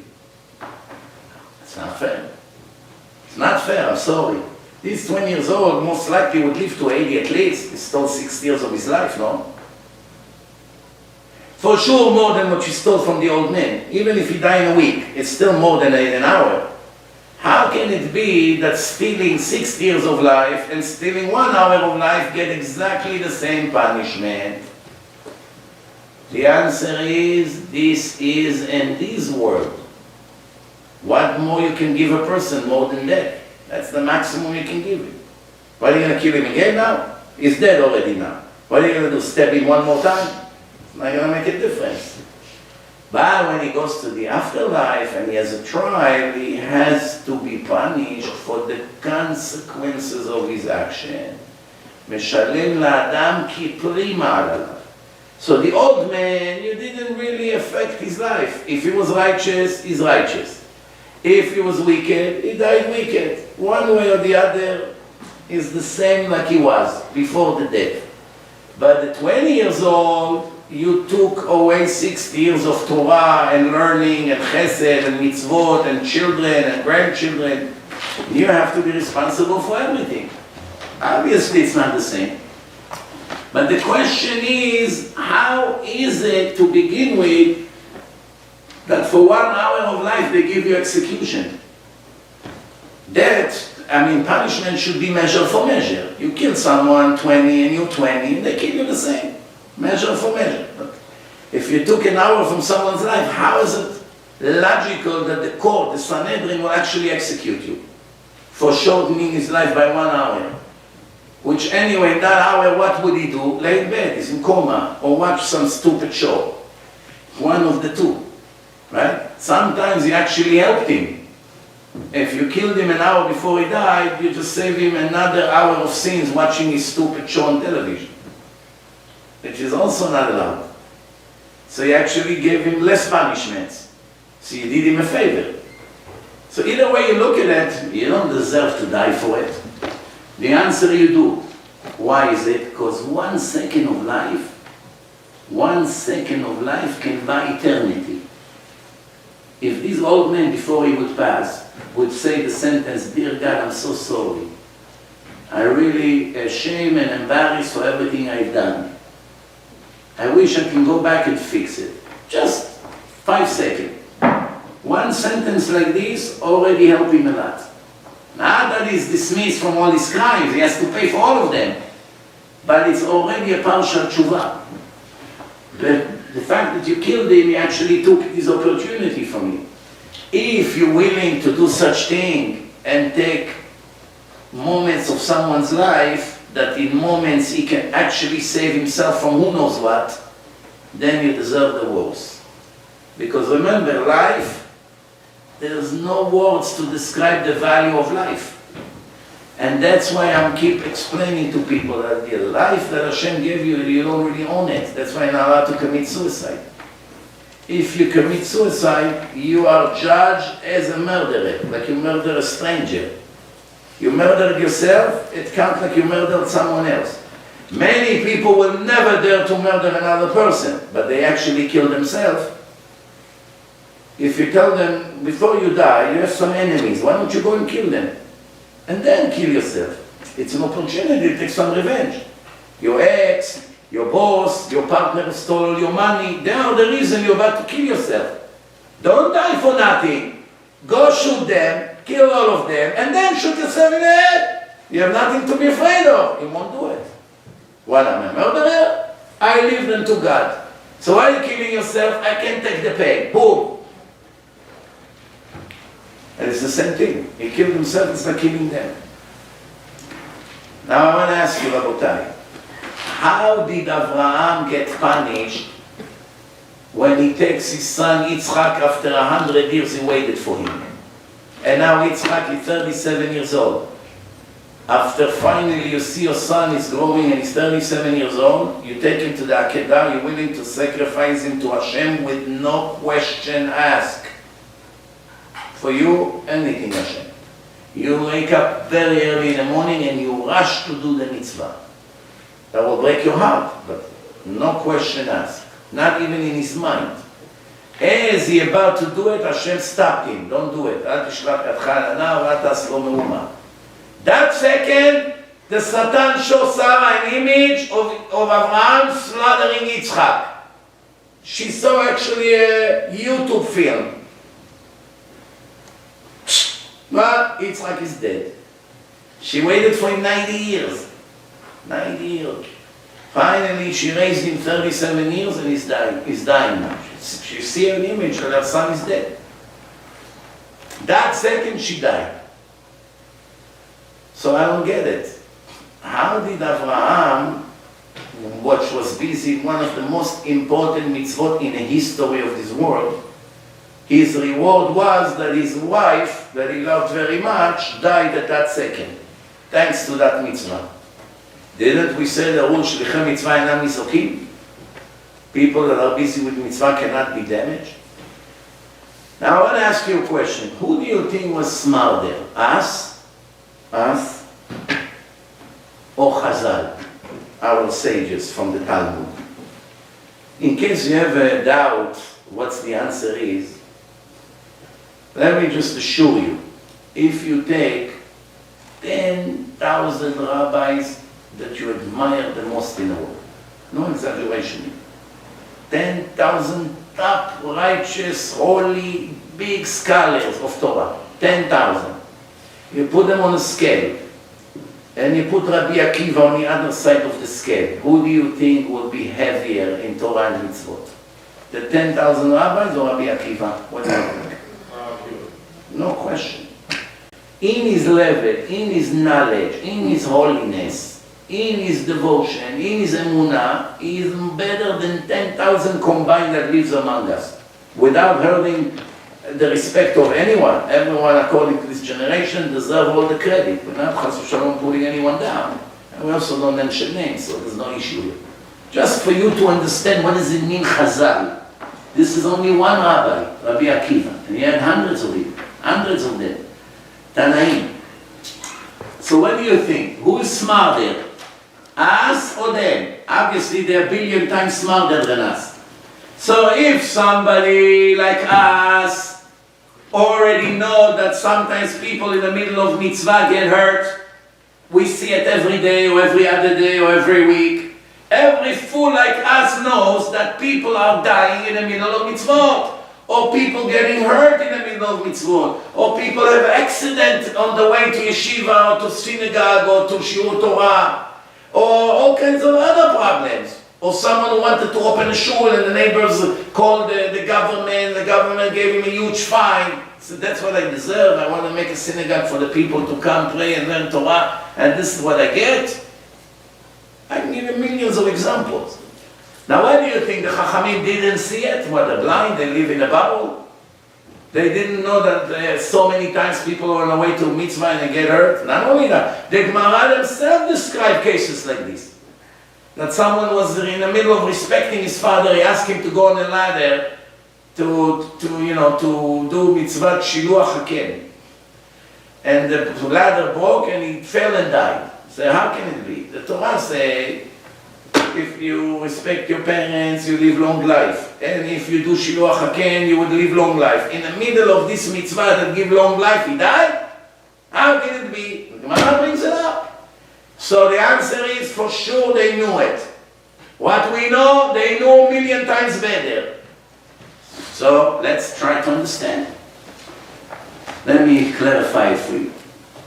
First, we already answered some of it by saying that this mitzvah, this rule applies only when there is no place of danger. You go to a dangerous neighborhood, you got hurt, it's on you. Nobody told you to go there. What happened if you went there and nobody touched you? Should have made you a miracle. The gang that saw you with your tie and your nice leather case and your expensive watch, they're already planning to come, stab you and steal everything you have. And last second, Hashem sent some police car to make a turn into that block. You don't know. You just got saved from a stab and from losing everything you had in the bag. Once you die, you will see that the miracle that Hashem did to you the day that you took a risk in your life cost you X amount of your good credits. Meaning it wasn't for free. Menakim lo mischuyotav. So if Hashem has to protect you every day because you drive like a lunatic, you cut people, you drive, you take risks, you make sharp turns, and Every day that you're not dead, some of your mitzvot are being deleted from your file. Only Hashem knows to do the calculation. I saved your life today, I take 1,000 mitzvot. I save your life tomorrow, I take another 1,000. I save your life the next day. You'll be able to one day come to Shammai knowing you have millions of mitzvot and find out you're totally naked. Where is all my mitzvot? You went to live among crazy people, dangerous people, gunshots, this, that. Who told you to do that? I counted on you to make me miracles. Who exactly you think you are? Avraham Avinu? That I'm going to have to interfere with the laws of nature and send the police every day and send you this and send you that and send you that doctor and make that miracle for you and an ambulance showed up. How many miracles I have to perform for you? These miracles come at cost. But that's only explaining if someone got hurt in Gaza or in some neighborhood in Brazil that everybody gets killed there. Okay, I understand that. But what happened if someone was driving in Queens to Shiur Torah and Chas v'Shalom, a car hit him? And he died. He was on the way to go and learn, or to go to Shachrit, or he went to Shiur Torah and he got a ticket outside. What? How come? Shlichem mitzvah einam nizokim. The answer is, of course, that in the middle of the mitzvah something bad can happen, or something that may look bad. Of course, otherwise there would not be any free will in the world. If everything would be black and white, everyone would be righteous. What it is, Rabotai, is that if you think that because you did that mitzvah, this bad came to you, you are an infidel. You are a kofir. If it happened to you while you're busy with a mitzvah, it can happen. But this is because of a sin you did 5 years ago. On Rosh Hashanah, Hashem judged you for that, and He gave you that punishment. What is the punishment? Someone will rob you and steal your expensive watch. $20,000 watch. When will it happen? When you're in the middle of doing a mitzvah. You went to save someone's life and someone stole from you. I just heard about a case of 2 boys that are problematic youth. They were invited by a righteous person to their house to try to be mekar with them. And they robbed him for $10,000 in his house. Well, they were by his house for Shabbat. These 2 lowlifes. You understand? So now, first thing will come to his mind is, I don't understand. I'm trying to save lost children, lost souls. I bring them into my house. I try to give them love. I try to talk to their heart to stop being young criminals. And what do? I go to sleep, they steal everything from my house and run. So how can it be? The answer is the $10,000 that happened to that person has nothing to do with having those 2 guests in the house. Obviously, Hashem is not worse than us. We're going to do for Him and He's going to stab us in the back. Even we don't like to do it to our friends. So obviously there's nothing to do with that. That's what the Gemara says. Shluchei mitzvah einam nizokim. Once you are in a mitzvah, this mitzvah will only bring you good. It will not add any bad to your file. If while you're doing the mitzvah you got something bad, there's nothing to do with this mitzvah. It's something that already was decreed on you from way before. After all, there's still a little sour taste. After the answer, it's still not settling perfect in my mind. So, okay, I understand. All right, there's not, that point is totally logical. It cannot be that I will sacrifice for Hashem and in return He's going to punish me for that. Obviously, it's not possible. But He couldn't wait another hour to give me the loss. It had to be in the middle of the 10 minutes that I was busy with the mitzvah. It had to happen in the middle of the lecture. It had to happen when I ran to save someone's life. Why it didn't happen before or after? The answer is, right now I'll teach you a big secret. When it happens to you, when you are in the middle of a mitzvah, and you do not question Hashem at all, thank you Hashem, no questions asked. Like Avraham Avinu, your reward is endless. That's a great bonus. Just when you feel great and you're about to sacrifice something for Hashem, that second something bad happens to you. That's when you should be the happiest. Thank you, Hashem. If you get to this level, you can already, Baruch Hashem, be counted as Avraham Avinu of the generation. Remember, Avraham Avinu is a legend not because he passed the 10 tests that Hashem gave him. Some of these tests we would also pass. If you had only one son and Hashem directly come and ask you to go and sacrifice him. Can you go against Hashem, a religious person? You know, if Hashem says, I have to listen. With all the pain in the heart. But you would have million questions against Hashem. How can it be? What kind of a God is this? Why is he contradicting himself? He told me to tell the Goyim not to kill their children. Now I have to go and kill my own son. I'm going to look like a joker in front of all these Goyim. And plus, how they going to appreciate Hashem? That I was asked to kill my only son for him. What? If there was any chance for them to become religious, it's gone right now. Plus, Hashem told me your son will inherit you, and now he tells me to kill him. And he told me your servant Eliezer will not inherit you, your own son, and now he tells me to kill him. How can it be? The greatness of Abraham, that none of the above even crossed his mind. That's what it must. That's why he's a legend. Not because he finally surrendered to his Yetzer Hara and did what Hashem told him. I promise you some of the Arab Hamas murderers will do that. Muhammad, take Saeed and go throw him from the building for the sake of Allah. Yeah, of course, Bismillah. I run. So what? So now we're going to make Ahmed Avraham Avinu? Maybe we should open another chapter in the Torah for him. It's another big tzaddik, no? That's not what makes you great. We are so impressed. Wow, he was willing to sacrifice his son. That's not the main thing, Rabotai. You're getting very confused here. The greatness of Abraham, that Hashem testified that he did not question him a second in his life. That's why he's a legend. Everything else, there are a lot of other righteous people that would have done the same. Don't we have hundreds of Jews who died for Kiddush Hashem? They had a way to save their life and they chose to die for Hashem. We have hundreds of them. It's a lot of stories.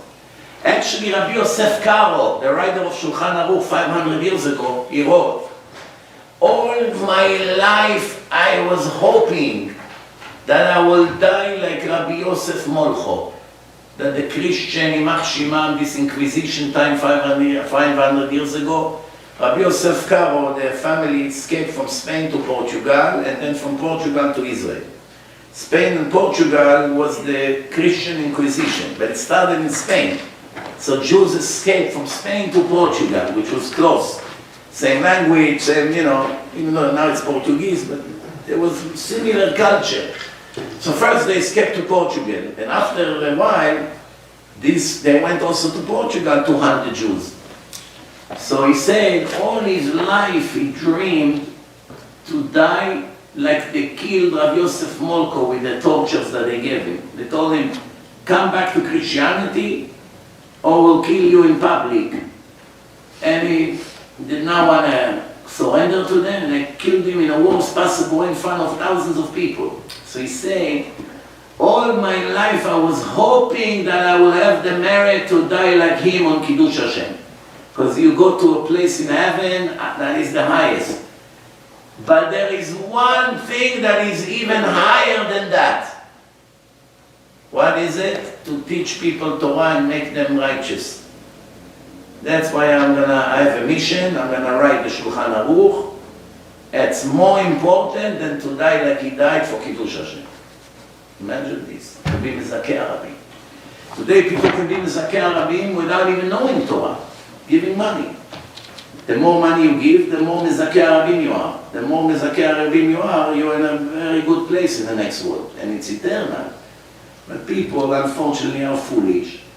Instead of giving all their money to this, what do they spend their money on? 99.9% of nonsense. Things that they don't even need. Extra clothing and extra shoes and more cars and more trips. 99% of that I could live without. If they would take all the money they threw at garbage and watches and jewelry and this vacation and that vacation and would invest it by saving another 1,000 people in their lifetime, they would be the happiest for eternity. Now they will be the most miserable one for eternity, because the truth is that I could have got 1,000 souls to my account, and I gave it up on leather jackets and on stupid vacation and all kinds of sport cars, will hunt them for eternity in the world of the truth. Because over here, the Satan distracts you, not to think about it. He is interested that you waste your money on garbage. But over there, there's no distraction.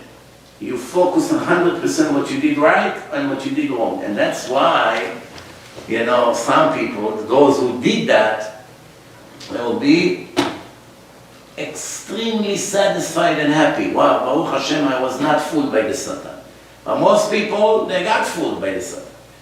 And they'll be very upset at it. So, Abotai, we learn one very important thing. If something happened to you in the middle of mitzvah, don't ever question Hashem. You have to know there's nothing to do with what you did right now. This is because of something else. Now, you know, today everywhere you go, you have Baruch Hashem schools. It's for girls. It's called Bet Yaakov. Or like the Ashkenazim say, Bes Yaakov. Right? It's the same thing. Who made schools for girls? Girls never went to school all over the world. Until, I don't know, 8 years ago. For sure, to be on the safe side, 8 years ago. Every girl in the world, in every country, was born into a family and grew up. And from a young age, I don't know, 5, 6, 7, once she started to understand what's going on, she was participating in the house chores. Helping the mother, helping the grandmother, sewing, kneading, going, bringing water from the well, taking care of the chicken, taking care of the lamb, taking care of the meat or the fish, or preparing or cooking, or taking care of the babies and taking them to the lake to give them a shower. There's a lot of work. Life was not a picnic here. You press few buttons, laundry is ready, everything gets dried an hour later, everything is done with your phone, remote control. Today, I found out that you can get bagels through your phone. There's an app. App. So it says, you know, what would you like? You put dozen bagels, you put what kind of bagels, and you send it with your credit card information. Credit card gets charged right away. You drive now, I don't know, 5 minutes to the bagel store. By the time you're there, there is a section that all the people who did it on the app don't have to wait on lines. 20 people waiting, this guy wants bagel with butter, this guy bagel with cream cheese, this guy 5 coffees. Who has patience now to wait 3 minutes to get a dozen bagels? So as soon as you come, you have some kind of confirmation. Hi, dozen bagels, here, right here, sir. Welcome to America. It wasn't like that 8 years ago. So girls did not go to school. There was no schools for girls, even by going. So the question now, how all of a sudden every Jewish girl now going to school? And they learn sometimes more Torah than boys. Let me tell you a story of it. There was a woman, her name was Sarah Schneerer. You heard that name? Sarah Schneerer? The beginning of Bet Yaakov, there was a lot of resistance. People fought it. What is this? A girl needs to learn Torah? You're going to destroy the world. Why? It's written in the Torah, someone who takes his daughter to yeshiva to teach her Torah is like teaching her tiflut. You know, it's not good, it's a waste of time. Why? Her job is not to learn Gemara. Her job is to learn what needs to be done, how to be a mother, how to be a wife one day, how to clean, to cook, to do all the things that you need, to raise children. They went to ask the Chafetz Chaim. That was close to 100 years ago. Chafetz Chaim, I think, passed like 80-something years ago. They went to ask the Chafetz Chaim. Chafetz Chaim said, Oy li! Oy! Oy what? Something so big is happening in the world and I did not have a share in it? That finished the argument. Some say, some were for it, some were against it. Why she wanted to open school for girls? Why all of a sudden a religious girl want to make school and to teach Torah and Navi and Chumash, to teach girls Torah and Halacha and Musa? What for? What was missing? The answer is, Rabotai, we were in the middle of a spiritual holocaust. The Haskalah movement that started 220 years ago, in 120 years destroyed the Jewish nation. 90% was destroyed. Jews started to go to University of Goyim, and one by one became more wicked than the other. Infidels, they learned heresy, they had no faith, they made fun of the religion, this guy is a doctor, this one is a lawyer, and this one is a judge, similar to what happens here in America. The more academic you are, usually, there's always an exception to the rule, usually the more academic you are, the more wicked you are. Usually. It's not only by Jews, it's also by Goyim. If you go to Mexico City, the big city of Mexico, when everyone with suit and ties and expensive cars and offices and export and import and who knows what. Over there you don't find churches, almost at all. But every other place in Mexico, when the poor people walk, the farmers, the people with the horses and the donkeys and the fields and the corns and the tortillas and all these people, every block you have a church. The more ignorant people are, the more poor and down to earth they are, the more they are with Hashem.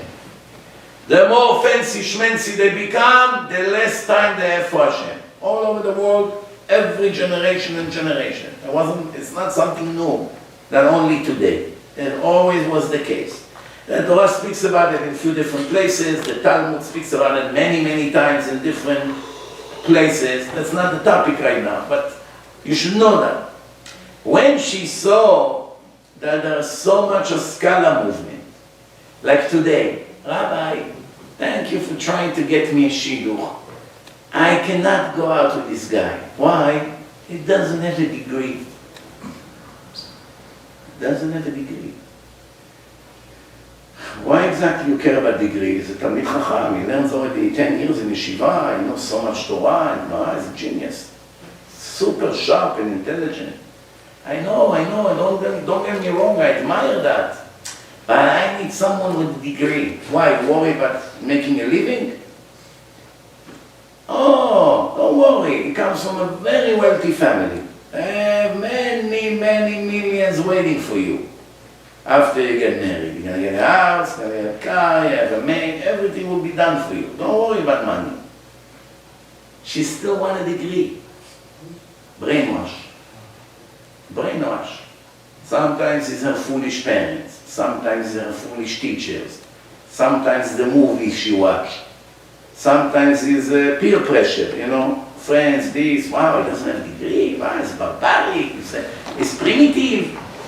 I'm going to marry a doctor, who are you going to marry? Avrech? Wow, he's so fanatic. It's overrated. I want to vomit when I hear this nonsense. Why do you need a degree? That he's going to be an infidel and learn all the heresy in the university? That's what you admire? If you only know how many tens of thousands of boys and girls, their soul was destroyed completely in college and universities, you would think a million times before you send your kids to those places. Just thousands of intermarriage cases you have in universities every year. Thousands, here in New York alone. There's not a day I don't get at least one case, sometimes 3 or 4. Rabbi, can you help us out? Our son is in this university, he met this Goya, now he told us he wants to get married. Wow, he made her pregnant. She ran away with a Mexican guy. She ran away with a German guy. She went here, she met this guy. She's there. Don't know where to start. What do you think? It's hocus pocus and you break the relationship? That's the cause of academic. The degree may cause you to lose your soul for eternity. And what would you do with the degree? You make less than an Uber driver. That's really the truth. Most people with degrees make less than barbers. Go ask barber how much they make. Go ask people with degree, and you're gonna find that it's more or less the same. And the barber has a great degree by moving his fingers like this, and the machine. He also has a degree. But he makes more money than you. I will never forget that a dentist cried to me that he works like a slave and make 90,000, and after taxes he left with 60 something, and he cannot afford to send his kids to yeshiva even. And he said, you know how hard I work all day, bend down like this, smell people's mouth, drill, people jump, screaming, pushing. And that's after 10 years of learning in school, to be able to drill in some teeth of all kinds of anti-Semites and Jew haters. And I have to take away their pain from them. And what do I make? Less than a taxi driver. Back then there was no Uber. There was yellow cab. Reality! That part people like to ignore. They would like to focus on the one or two great doctors who make millions. Or the great doctors who knows what, or some engineer that makes fortune. But for everyone that makes fortune, there's 1,000 who barely have a work, a job. They don't have a job. So Sarah Schneerer saw that we have a big problem. What's the problem? No girl wants to marry a yeshiva boy. No one. All the boys in yeshivot do not get married. Thousands. 24, 26, 28, 30, 35. Nobody gets married. All girls want rotten, university, wicked guys. That's what happened with the brainwash of the Haskalah movement. So what's gonna be? So she said, we gotta put an end to it. Rav Mordechai Man, Zatzal, speaking about Mir Yeshiva. I believe it was Mir in Europe before he came to America and to Israel.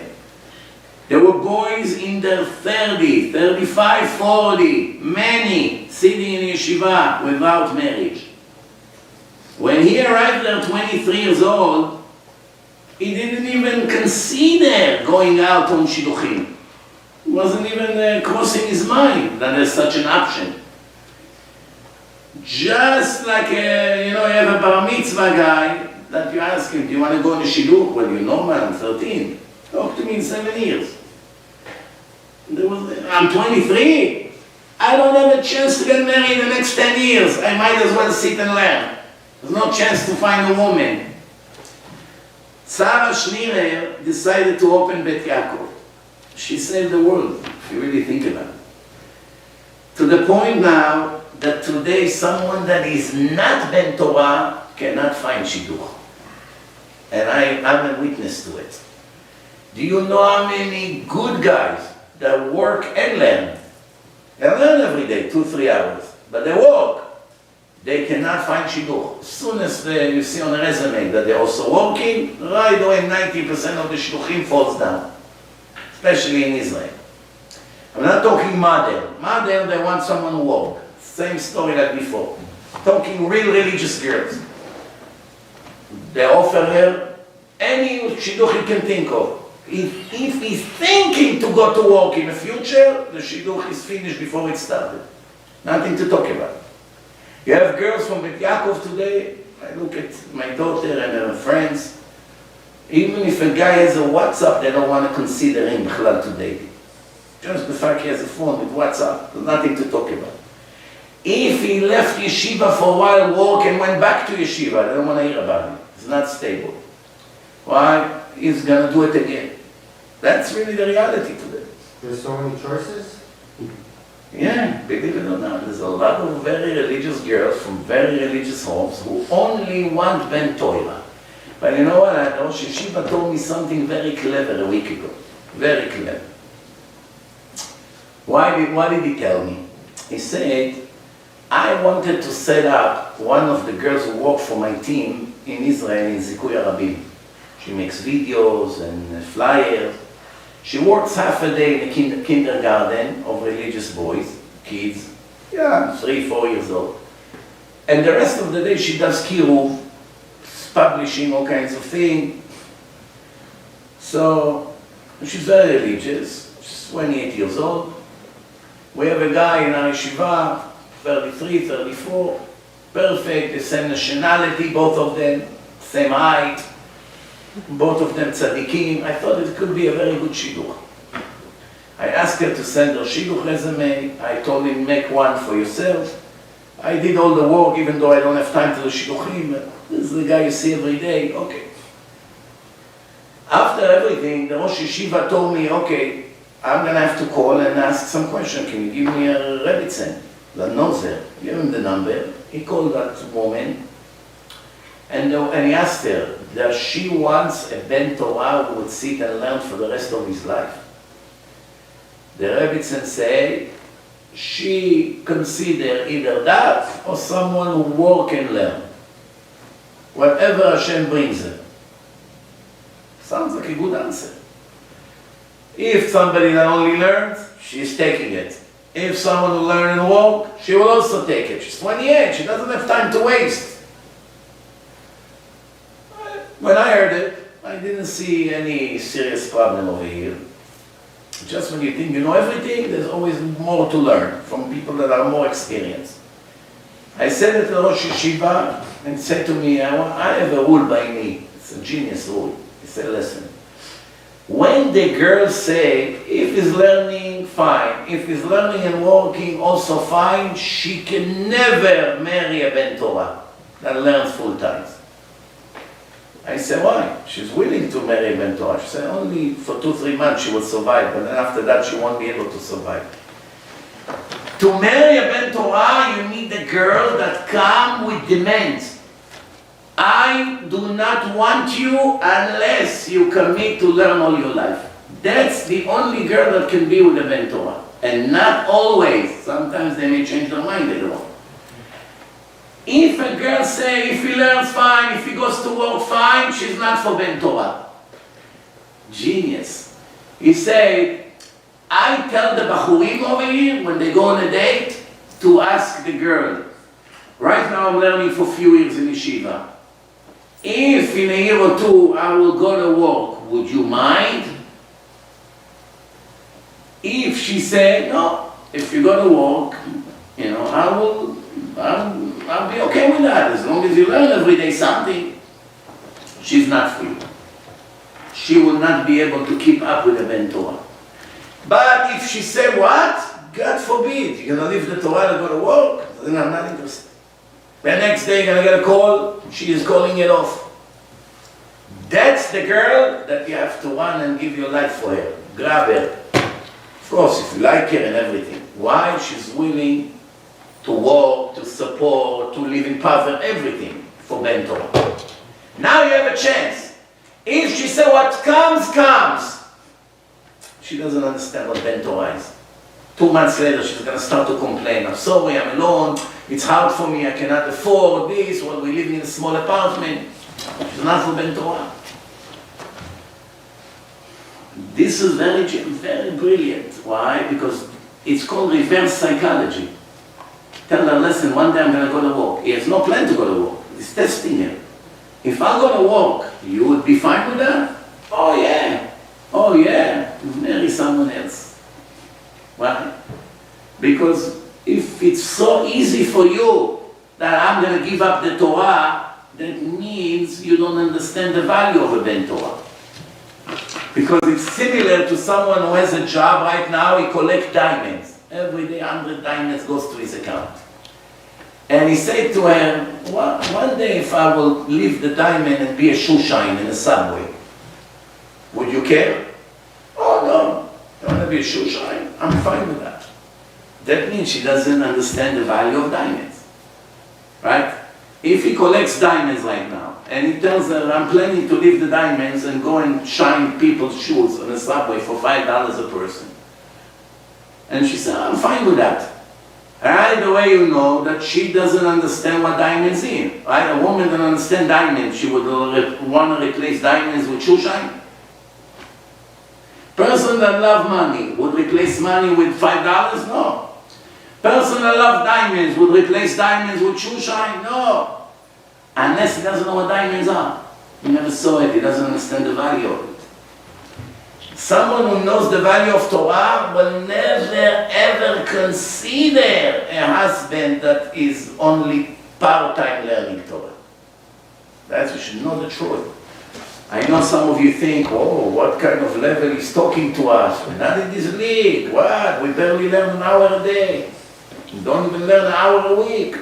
So what, we're never going to get married? You will get married to a modern girl who wants to go to the mall and watch soap operas all day and do her nails and do her hair every 2 minutes and this and that, and that's what you're going to have to live with. And if a girl doesn't want to bend Torah, who is she going to get? Who is she going to get?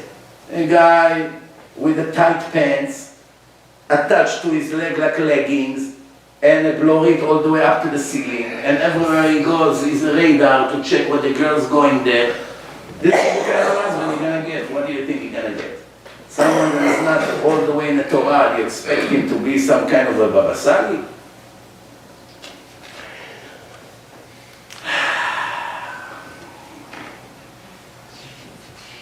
It used to be, I finished with a story. The Ibn Ezra lived 750 years ago. Rabbi Avraham Ibn Ezra, one of the commentators on the Torah. A revolutionary, very brave. Usually the commentary, they don't move an inch from the words of Chazal or the Midrashim. Rashi is 90% Midrashim, Gemara. Brilliant, but it sticks to the previous text. The Ibn Ezra has this courage to make his own interpretation from time to time. You need serious shoulders for that. There was a case in his time, people came to the Bedin. They walked on the way, and a hungry Jew came and asked for some food. They agreed to share with him the food. The three of them sat on the floor with a blanket there and started to eat. First guy took out from his bag 2 loaves of bread. And the second one took 3 loaves of bread. They cut each bread to 3 pieces, and they all ate equally. Right? So the first one had 2 pieces of bread, he cut it to 3/3, so he had 6/3. Second one has 3. 3 times 3/3, 9. Together 15 pieces of bread. Each one of them took 5. After they finished the meal, the poor Jew got up and he said to them, "Thank you so much, you revived me. I'm not really poor. I just was stuck here with no money and I didn't have what to eat. But I'm very rich. I would like to compensate you for the kindness that you had." He took out 5 coins of gold, put it on the floor over there and said, "Please divide it between you." And left. Now they are fighting. The one with the 3 loaves of bread said, "I brought 3. That means I have to get 3 gold coins. You bought 2, you should get 2. The other one say, "I'm sorry, absolutely, I disagree. We share the bread equally, we will share the coins equally. 2.5 to you and 2.5 to me." What do you think? Who's right? They're both stupid. Especially the one that bought 3 pieces of bread. He's extra stupid. Why? He wanted to take 3 breads and to give the other guy 2. The other one is just a greedy thief. He bought 2 and he wants to take half. That's obviously not fair. I bought 3, you bought 2, and you want to take... I bought 30,000 into the business. You bought 20,000. I have 60% of the business, the stockholder, and you have 40%. Why would we split 50-50 unless we made a certain arrangement that you work more or whatever? But if it's same job, same everything, I bought 60% of the company as a starting point. So he's offering 50-50, he wants to take advantage. But the one who gave 3, he suggests that he should take 3 and the other one should take 2. So he wants to take 60% from the 5 coins. And he wants to give 40% to the other guy. That looks like a fair share, no? Ibn Ezra told him, no. He also wrong. Why? And this is what he said. He said, each one of you ate 5, right? He had 2 pieces of bread. He divided it to 6. He ate 5 of it. So how much he contributed to the poor? 1. You had 3. You cut it to 9 pieces. You ate 5. How much you contributed to the poor? 4. So you have to get 80%, and he has to get 20%. You take 4 coins, and he take 1 coin. 1 coin. That's the vision of the Torah. Even the guy who gave 3 did not know how to calculate. Why do I tell you this story? The Ibn Ezra, after he answered them everything, he said to them, but let me ask you a question. If the calculation looks so simple and you did not know how to divide it yourself, do you want to understand Hashem's action? Something in kindergarten level you don't understand. And you have questions about Hashem, why this, why that, how come? That's, Rabotai, one of the secrets of life. What's the secret? The secret is that we assume that we understand a large part of what Hashem does. In reality, even if you know a lot of Torah, at best case scenario ever, maybe you will understand 1%. The genius in the Torah. You know a lot of Gemara and Ashkafa and Halacha, and you know why Hashem does, and you know all the secrets of the Torah, and all the stories, and the reincarnation, and the Kabbalah, you still don't know even 1%. So if the biggest Chacham finally reached 1%, everybody else knows 0%. Nothing. The question is, what's worse? To know 1% or not to know anything? Depend. If you know 1% and you think, I'm God, I know everything, that's the most dangerous thing. Better not to know anything. When you don't know anything, you know you don't know. So you don't try to claim that you know, and you're not doing things based on your own understanding, because you understand, you don't have any knowledge. But if you have a partial knowledge, and you already think, I'm a big chacham, that's when the tragedy begins. Knowing half of the truth sometimes is worse than not knowing at all. When you don't know, you don't know what to do. When you think you know, that could be dangerous. And I see it all the time. You know, we have an example of greed in a parasha. Greed. Who are the 2 greedy people that we have in a parasha? One is Ephron Achiti, and one is Lavan Arami. Both of them in the same chapter. Abraham comes to buy Me'arat HaMachpelah in Hebron from Ephron Achiti. He said to him, between 2 lovers like us, the goy said to Abraham, what 400 coins? 400 shekel keda. The Steipler, the holy Steipler, the father of Rav Chaim Kanievsky, calculated the currency rate. 400 coins back then equal to 80 times more than the value of Me'arat HaMachpelah. 80 times more. Meaning the value of Me'arat HaMachpelah at that time, remember today see a big building with bricks. This was built later on. It was only land. The value of the land was 5 coins. And he wants to charge 400. And he said to Abraham, take it for free. Between me and you, what's 400? I don't get it. What's going on over here? First question is, as greedy as you are, there's a limit. How much chutzpah you can have? You have a building here in Queens worth $1 million, you're asking for $80 million? Who's going to blow up? When finally someone showed up, You said to him, come on, what's between me and you? What's 80 million for a house here in Fresh Meadow? What's 80 million? And right away he takes his checkbook, 80 million it is. Do you understand what's going on over here or no? Narcissist. Tell me, Avraham Avinu was a smart person or a foolish person? What was he? Very smart. The smartest in the world. He recognized Hashem from a young age. He was influential, he was charismatic, he was rich, he had to be smart. You can see.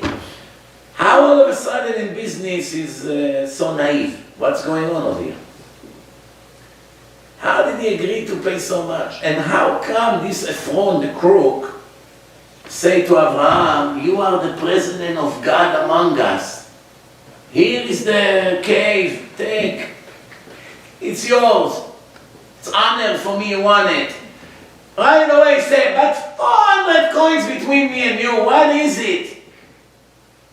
Lovers like us. Where exactly is the love? I don't understand, they just met. Abraham came, he asked people, do you know who owns this place? Here, this guy Ephron. Take me to him. Come, I want to bury my wife over here. And all of a sudden, oh, lovers like you and me. What kind of lovers?